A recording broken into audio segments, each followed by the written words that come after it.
안녕하십니까, 오준혁입니다. 자, 그럼 이제 북리뷰 2탄을 시작하겠습니다. 감사합니다.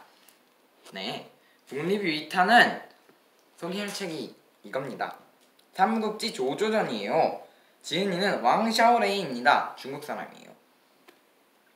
자, 여러분, 삼국지 주인공은 유비지 않습니까? 그런데 이 삼국지 조조전은 조금 다릅니다.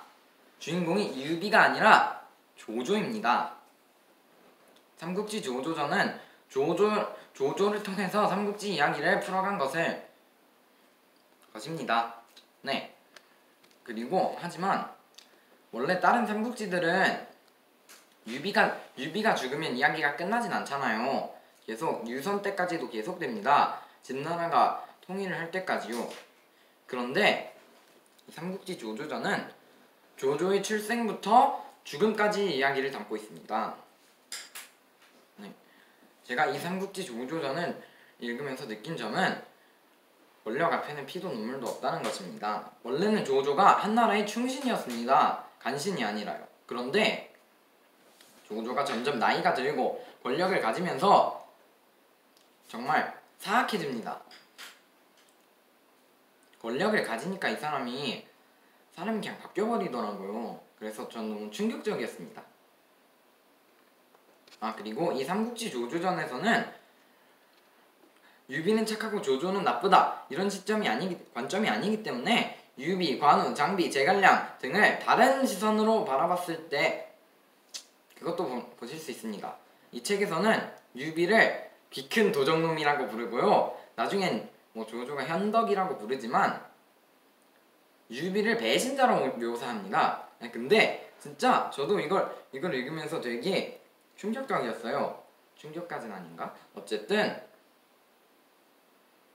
유비가 원래 자기가 한나라의 신하였다가 또 그 다음에 여포한테 들어가요. 여포.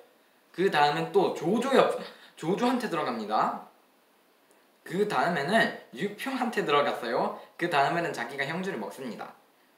그러니까 조조 관점에서 봤을 때 유비는 완전 배신자죠. 그러니까 소인배까지는 아니더라도 그래서 유비를 이런 식으로도 묘사할 수 있구나라는 사실에 대해서 좀 놀랐습니다. 근데 조조도 똑같아요. 조조도 처음에는 아버지가 황관들한테 뇌물을 먹여서 관직에 올랐습니다. 그 다음에는 또 장막에게 의탁했고요. 그 다음엔 원소한테 의탁했다가 원소를 배신하고 자기가 기반을 닦습니다. 네, 또 하나 삼국지 조조전을 느끼면서는 조조가 불쌍했습니다. 조조가 죽을 때 있잖아요. 사실 조조가 정말 많은 전투를 치렀지 않습니까? 관도대전, 적벽대전 되게 많은 전투를 치렀는데 조조에게서 가장 힘든 전투는 그런 적벽대전이 아니었습니다. 바로 죽 한 그릇과의 전쟁이었는데요. 조조가 죽을 때 조조의 첩이 죽 한 그릇을 끓여서 가져옵니다. 그런데 이거를 떠먹여줘요. 조조가 왼쪽이 이렇게 마비됐거든요. 그래서 왼쪽 눈이 안 움직이고 왼쪽 입도 지극히 부자연스럽게 이렇게 돌아갔었대요. 근데 그래서 죽을 떠줬는데 안 먹어요. 다 뱉어요. 그래서 마지막에 가니까 조조가 나는 죽음을 받아들일 줄 알았는데 아니었다. 난 더 살고 싶다. 이런 느낌이 드는 거예요. 그래서 죽을 향해서 오른손은 움직일 수 없으니까 왼손으로 돌진을 합니다. 근데 진짜 관도대전보다 더 힘든 전투죠. 심지어 조조가 가장 크게 패했던 적벽대전보다. 그런데 결국 죽을 먹지 못하고 죽고 맙니다. 정말 슬프죠? 하지만 이런 문제는 예수님을 믿으면 해결됩니다. 영원한 것이 선명하잖아요. 그쵸? 아멘! 아멘! 네! 감사합니다.